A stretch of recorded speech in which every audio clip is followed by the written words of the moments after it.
Hello student, आप सभी का आज के इस क्लास में वेलकम है।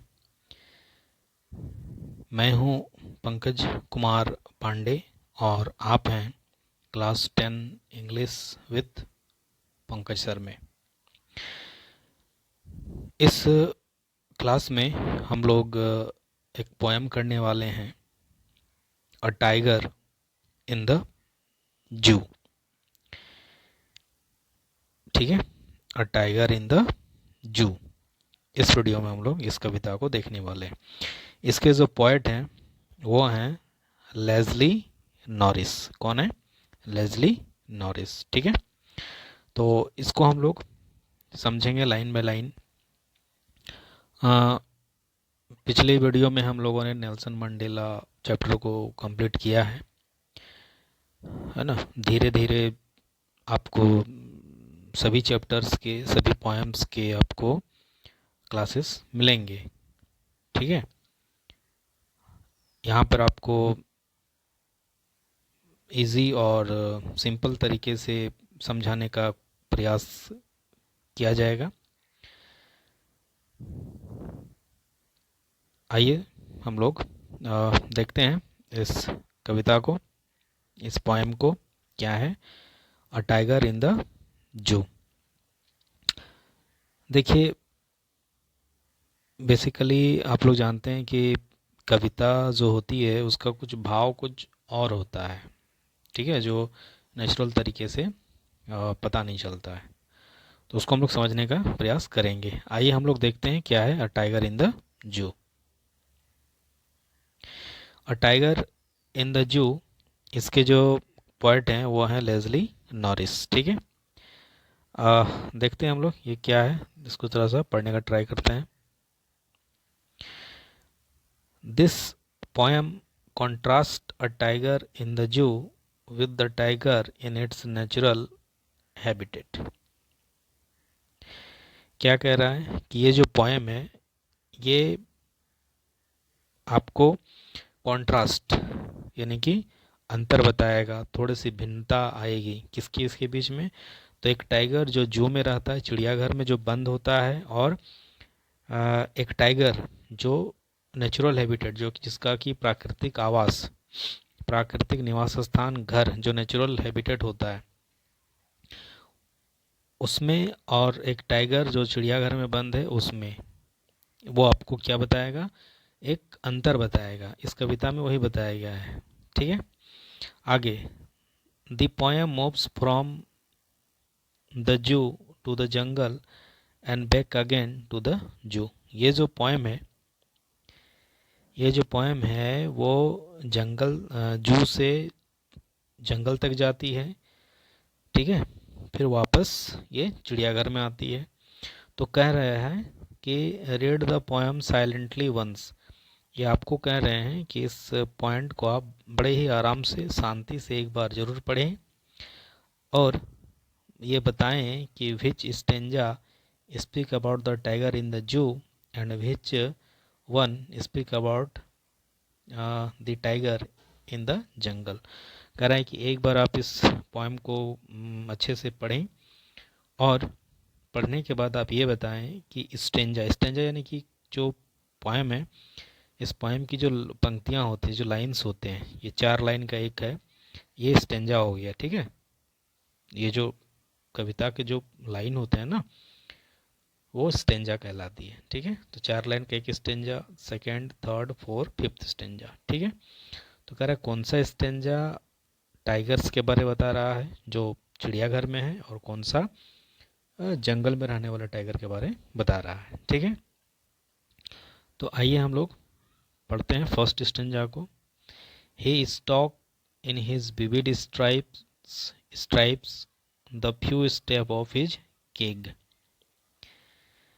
on pads of velvet quiet in his quiet rage। विविध, विविड का मतलब होता है काफी स्पष्ट रूप से, है ना। He stalked in his vivid stripe, stripe जो लाइंस, जो पिंजड़े में जो लाइन दिया रहता है ना, वो क्या होता है, स्ट्राइप्स होता है। तो वो जो है the few step of his keg, keg यानी कि पिंजड़ा, पिंजरे में वो कुछ कदम। स्टॉक का मतलब होता है कि घात लगा के बैठना है ना, या फिर दबे पांव चलना।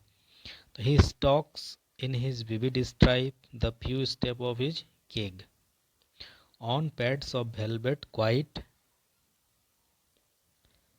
इन हिज क्वाइट रेज। रेज मतलब होता है थोड़ा गुस्से में। तो इस पंक्ति से हम लोग ये समझ सकते हैं कि शेर जो है वो पिंजरे में है, और पिंजरे में वो जब शेर है, पिंजरे में, पिंजरे में शेर है, और वो जो है पट्टियां जो लाइनें लगी रहती हैं वहां पर वो दबे पांव चलता है, पिंजरे में कुछ कदम। ठीक है, और वो क्या है, एकदम शांत चुपचाप है और बहुत गुस्से में है ऐसा लग रहा है। ठीक है। On pad of velvet quite, velvet क्या होता है, एक बहुत ही मुलायम सॉफ्ट कपड़ा टाइप का होता है, गद्दी कह सकते हैं हम लोग। ठीक है, स्थिर, वहाँ पर स्थिर शांत, जिसको स्थिर पिंजरा में शेर को रखने के लिए जो दिया जाता है वो। ठीक है, समझ में आ रहा है, आई थिंक समझ में आता होगा। तो ये जो स्टेंजा है ये हमें पिंजरे के बारे में बताती है कि जो टाइगर है वो चिड़ियाघर में है। ठीक है, आगे चलते हैं। Next, he should be lurking in shadow sliding through long grass near the water hole where plump deer pass. He should be lurking in shadow, he should be lurking in shadow. उसे जो है कहाँ होना चाहिए, lurking in shadow.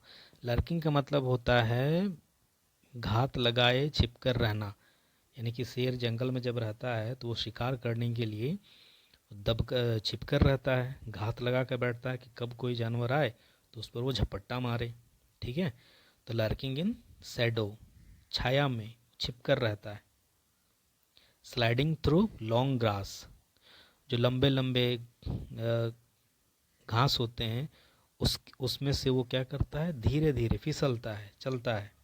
Near the water whole, जहाँ पर पानी है ना, पानी आता है, पानी के जो जगह होती है, जहाँ पर where plump deer pass. Plump का मतलब होता है काफ़ी मोटा ताजा गोल मटोल हिरन जो है वो गुजरता है या वहाँ से वो पानी पीने आता है। ठीक, he should be lurking in shadow sliding through long grass near the water hole where plump deer pass. इसका मतलब ये हो गया कि जहाँ पर गोल मटोल हिरन पानी पीने के लिए पानी के पास, ठीक है, पानी के पास आता है, शेर को वहाँ पर छिपकर घात लगाए छिपकर रहना चाहिए, और स्लाइडिंग थ्रू लॉन्ग ग्रास।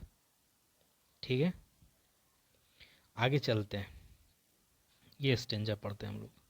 समझ में आ गया यहाँ तक। ही शुड बी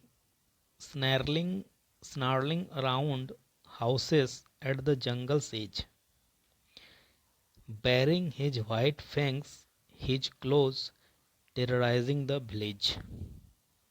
अब क्या कह रहा है कि he should be snarling around houses। snarling का मतलब होता है गुस्से में, है ना, गुर्राना, गरजना, दांत दिखाकर गरजना। चारों ओर जंगल के किनारे पर, एट द जंगल से, जंगल्स के किनारे पर, आसपास में जो घर हैं उन घरों को उसे अपने दांत दिखाकर, गुर्रा कर, है ना, गुर्राना चाहिए, है ना, वहाँ होना चाहिए था उसे। Baring his white fangs, fangs उसके जो नुकीले दांत होते हैं शेर के, टाइगर के, सॉरी टाइगर के जो नुकीले दांत होते हैं, है ना, उनको फैंग कहते हैं। और क्लोज उसके जो पंजे होते हैं। तो अपने सफ़ेद नुकीले दांतों और पंजों को दिखा करके, है ना, टेरराइजिंग द विलेज, पूरे गांव को डराना चाहिए था, भय पैदा करना चाहिए, उसे वहाँ होना चाहिए जंगल के किनारे पर घरों में, है ना, जहाँ पर वो गुस्से में आकर दांत दिखाकर गुर्रा करके अपने अपने नुकीले दांत और पंजों को दिखा करके पूरे गांव को डराता हो। ठीक है, तो ये स्टेंजा भी लगभग आपका जंगल वाला हो गया। आगे चलते हैं। But he is locked in a concrete cell, his strength behind bars, stalking the length of his cage, ignoring visitors. आगे कह रहा है लेकिन वह जो है, but he is locked in a concrete cell. Concrete एक बहुत ही मजबूत सीमेंट से बनी रूम टाइप का होता है, कॉन्क्रीट सेल वो हो गया कमरा टाइप का। ठीक है, लेकिन वह जो है वो कंक्रीट सेल में बंद है। हिज स्ट्रेंथ बिहाइंड बार्स, उसकी जो शक्ति है, उसकी जो मजबूती है, जो ताकत है, वो सारी ताकत कहाँ पर रह गई अब? पिंजरे के पीछे, सलाखों के पीछे। Stalking the length of his cage, अब वो उस पिंजरे का जो लेंथ है, पिंजरे में लंबाई पिंजरे की जितनी लेंथ है, वो वहाँ पर वो चलता है, चल रहा है। इग्नोरिंग विजिटर्स, जितने भी लोग देखने के लिए आ रहे हैं उनको इग्नोर करता हुआ वो अपनी गुफा की लंबाई में दबे पांव टहल रहा है। आगे चलते हैं। He hears the last voice at night, the patrolling cars, and stare with his brilliant eyes at the brilliant stars. He hears the last voice at night, जब रात में पेट्रोलिंग कार्स यानी कि क्या कर सकते हैं हम लोग यहाँ पर, जो देखरेख करने के लिए जो गाड़ी वगैरह आती है ना, चेक करने के लिए, ठीक है, वो गाड़ियाँ जो रात में आती हैं लास्ट तक, क्योंकि ये लास्ट में ही आती हैं, तो वो उस समय शेर जो है वो आवाज़ सुनता है और स्टेयर मतलब देखता है किसको? अपनी ब्रिलियंट, अपनी चमकीली आँखों से ब्रिलियंट स्टार्स यानी कि चमकदार तारों को वो देखता है। ठीक है, तो ये जो दो लाइंस हैं, ये आपको चिड़ियाघर के बारे बताते हैं, और ये क्या बताते हैं? जंगल में। ठीक है, तो आई होप कि आपको ये समझ में आया होगा ये पोएम क्या है। ये पोएम जो है टाइगर इन द जू है, और इसको लिखा है लेज़ली नॉरिस ने।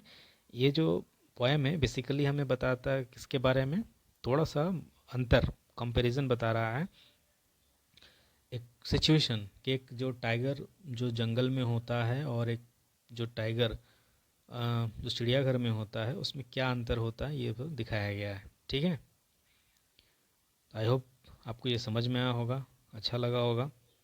अगर आपको अच्छा लगा, समझ में आया, तो आप इसको लाइक कीजिए, शेयर कीजिए और सब्सक्राइब कर लीजिए चैनल को। यहाँ पर आपको क्लास 10 का कंप्लीट सिलेबस इजी और सिंपल तरीके से कराया जाएगा। Thank you.